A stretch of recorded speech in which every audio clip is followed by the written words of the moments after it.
그리고 이 무함마드는 어떻게 해요? 평범한 사람이었기 때문에 그 당시 많은 귀족들이 다른 종교를 믿고 있었다고 했죠. 그렇기 때문에 무함마드가 내가 창시한 이 이슬람교를 믿으세요. 알라가 나에게 가르쳐줬으니까 여러분 이거 믿으세요 라고 포교 활동을 했어요. 그러니까 그 박해를 했죠. 귀족들이. 그래서 이 사람이 피신했어요. 그 무리하고. 그래서 피신을 해서 그곳에서 이슬람 교리를 만들고 어떻게 이슬람 공동체를 만들었어요. 네. 그리고 622년에는 헤지라라고 해서 이슬람의 원년, 어떤 시작, 이제부터 진정한 이슬람 종교의 시작이다 이렇게 하면서 어떻게 세력, 군대같이 이런 사람들을 자기가 거느렸어요. 그래서 메카를 점령하고 그 지역을 점령하면서 그 기존에 있던 모든 우상들을 다 파괴해서 다신교에 있는 우상을 파괴하고 그것 자체를 다 이슬람화로 변화시켰어요. 그래서 이 사람은 뭐라고 평가를 받냐면 사회운동가라고도 평가를 받아요. 가난하고 힘든 사람들, 그런 사람들을 다 이슬람으로 다 해서 공동체로 하나로 묶고 이러한 사회개혁적인 활동까지 했다라고 평가를 받고 있더라고요. 네, 어쨌든 이러한 과정을 거쳐서 생겼다는 것만 알고 계시면 되고요. 이제 우리 바이블이죠. 우리 성경이라고 하는 게 이슬람에서 꾸란, 하디스가 있대요. 꾸란은 여러분 많이 들었죠? 꾸란, 그쵸? 이게 바로 무함마드가 알라, 하나님으로부터 자기가 계시를 받아서 깨달음을 받아서 그 만든 책이 꾸란이고, 그리고 이 무함마드가 자기가 말과 행동을 해서 자기가 만든 책이 있어요. 그거는 하디스. 네. 근데 웃긴 게 이 책은 다 아랍어로만 돼 있고 다른 나라 말로 번역을 할 수 없게 됐대요. 그래서 이 책 때문에 많은 사람 아랍어가 많이 전파되고 이 아랍어를 배우는 일이 생기고 이러한 역사를 갖고 있다고 합니다. 네. 그렇지만 우리 기독교에서는 이 이슬람을 어떻게 보냐? 네, 바로 이단이라고도 볼 수 있다고 합니다. 이미 다른 종교이지만 이단이라고 표현하는 것은 이전에 말씀드린 것처럼 비슷하지만 다른 부분이 있을 때 이단이라고 했어요. 똑같은 것 같은데 약간 다른 거. 그쵸?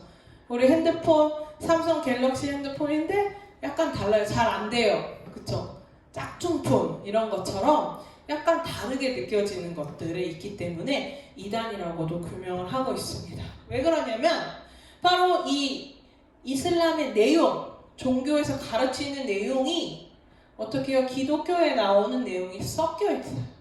그리고 아랍의 토속 신앙, 전통의 신앙들 모든 게 섞여져서 되게 믹스되어 있는 종교라고 볼 수 있어요.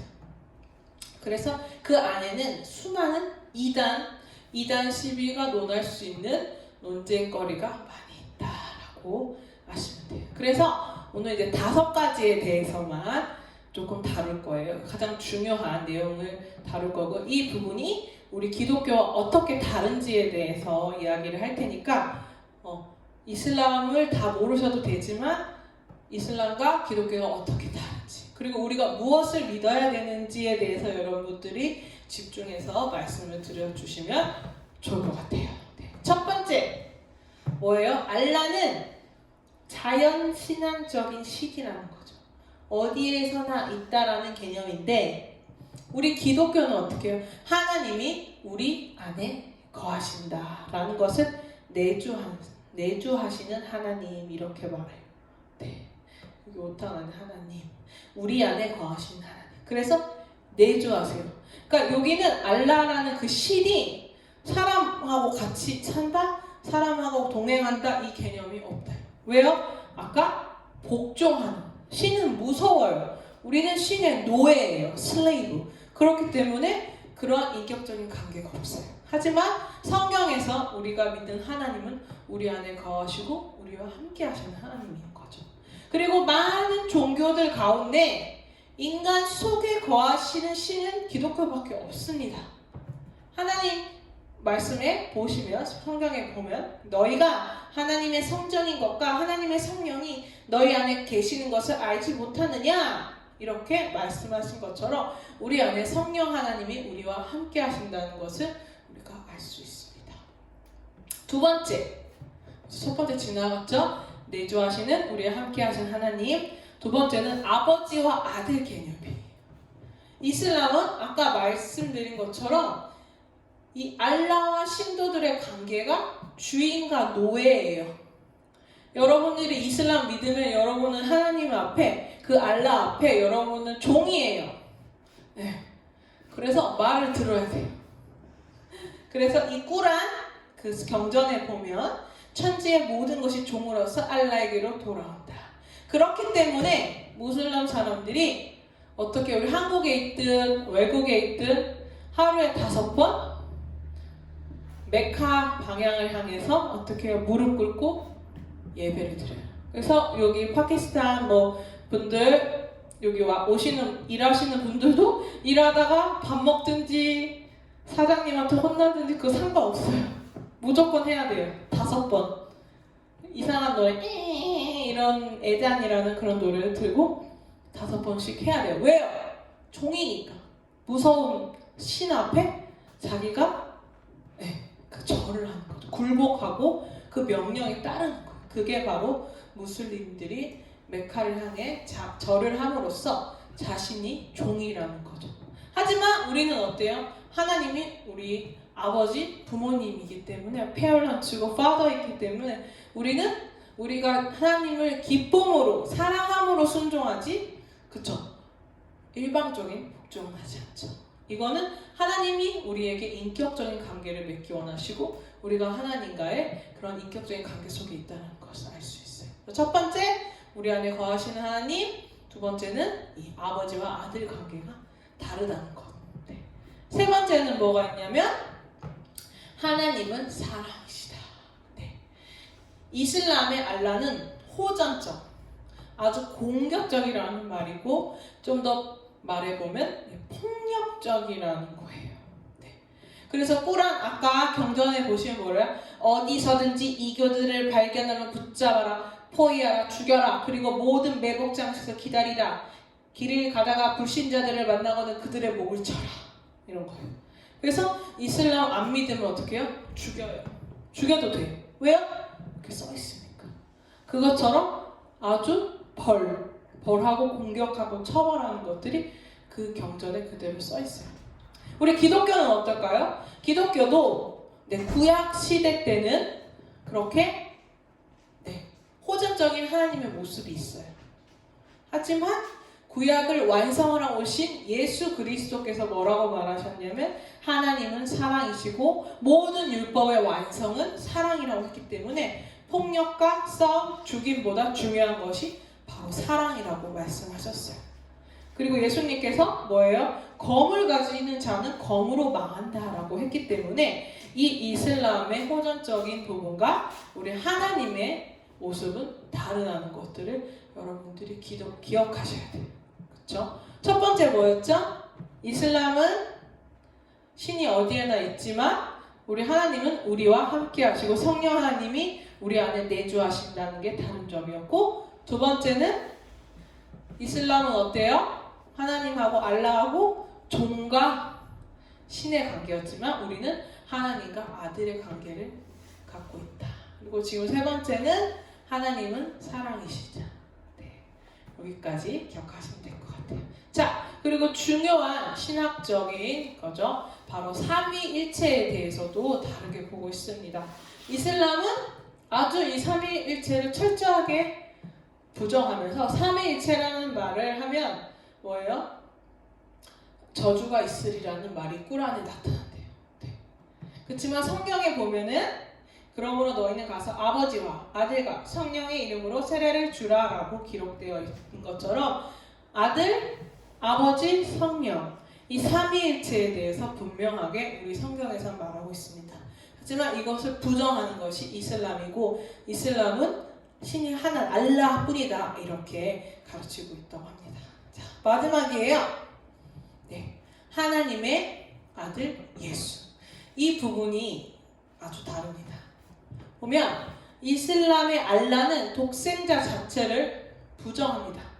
네, 그래서 하나님의 아들이 이 땅에 왔다 이것도 부정합니다.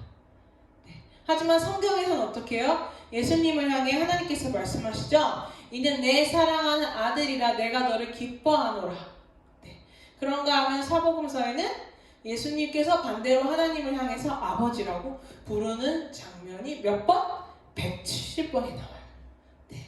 그리고 제자들 또한 예수님을 보면서 예수님의 말씀이 육신이 되어 우리 가운데 거하심에 우리가 그의 영광을 보니 아버지의 독생자의 영광이요 은혜와 진리가 충만하더라면서 제자들도 예수님을 보면서 어떻게 해요? 하나님의 아들이심을 증명하고 있어요. 예수 그리스도가 하나님의 아들을 부정하는 건 구원에 이를 수 없고 그리고 하나님의 존재를 부정하는 거기 때문에 이것이 아주 결정적으로 다른 부분이라고 볼 수 있습니다. 왜냐하면 요한일서 4장에 이렇게 나와 있어요. 우리 같이 읽어볼게요. 시작. 예수 그리스도께서 하나님의 아들로서 하나님으로부터 온 것을 부정하는 자마다 적 그리스도인데 적 그리스도는 그리스도를 반대하는 자들이란 뜻이에요. 네. 그래서 이슬람이 예수 그리스도를 하나님의 아들임을 부정하고 있기 때문에 이거는 아주 대단히 잘못되고 다른 종교의 부분임을 말할 수 있고 다르다, 이단이라고 말할 수 있습니다. 그러면 이슬람에서 예수님을 뭐라고 볼까요? 예수님을 그냥 선지자들 가운데 한 명이지만 많은 기사와 이적을 행했기 때문에 조금은 특별하게 보긴 해요. 하지만 예수님이 우리 죄를 사하시기 위해 십자가에 죽으셨던 그 대속의 삶 그리고 이 땅에 오셨다는 것을 부정하고 예수님을 신뢰의 대상, 믿음의 대상으로 두지 않습니다. 그렇기 때문에 예수님의 이름이 꾸란에서도 나오지만 많은 기적들이 나타나지만 믿지는 않고 있습니다. 그러면 여러분 어때요? 이 이슬람 사람들이 왜 믿을까요? 어떤 구원을 갖고 있을까요? 그러면 우리가 길을 가다가 이슬람을 믿는 모슬림이라고 했죠? 모슬림에게 물어봐요. 당신 죽어서 천국에 갈 수 있을까요? 이렇게 물어보죠. 그러면 그 사람들 yes or no라고 대답하지 못해요. 뭐라고 대답하냐? 인샬라 들어봤죠? 아살라알라이쿰 이런 말 들어보셨죠? 뭐예요? 신에게 달렸다. It depends on God. 뭐예요? 자기가 선택할 수 없고 그거는 내가 죽어서 신 앞에 갔을 때 신이 결정한다. 이렇게 말해요. 네. 그래서 이 무슬림들은 좀 웃기지만 구원에 대해서는 알 수 없다고 말합니다. 그래서 이 불확실하지만 그래도 믿어요. 왜요? 무서우니까 믿는 것 같아요. 그쵸? 그러면 이 구원에 대해서 조금 더 알아본다면 네 가지로 이제 표현이 돼요. 바로 아까 말씀드린 것처럼 어떻게 구원받죠? 알라의 일반적인 선택. 그러니까 다시 말해서 내가 죽어야 합니다. 그러면 조금 더 가능성을 높여본다. 두 번째는 착한 일을 많이 하면 천국에 갈 수 있다라고 표현해요. 왜? 꾸란에 그런 비슷한 내용들이 있기 때문에. 하지만 나쁜 일을 하면 천국에 못 간다라고 생각한대요. 그리고 세 번째 방법은 뭐가 있을까요? 바로 이슬람의 성지. 네. 메카의 카바 신전을 방문한 사람은 꾸란에 쓰여져 있는 것에 따르면 누구든지 거기 거하는 자는 안전할 것이다 라고 말하기 때문에 그 말씀 때문에 사람들이 성지 순례를 가고 그 메카에 방문하는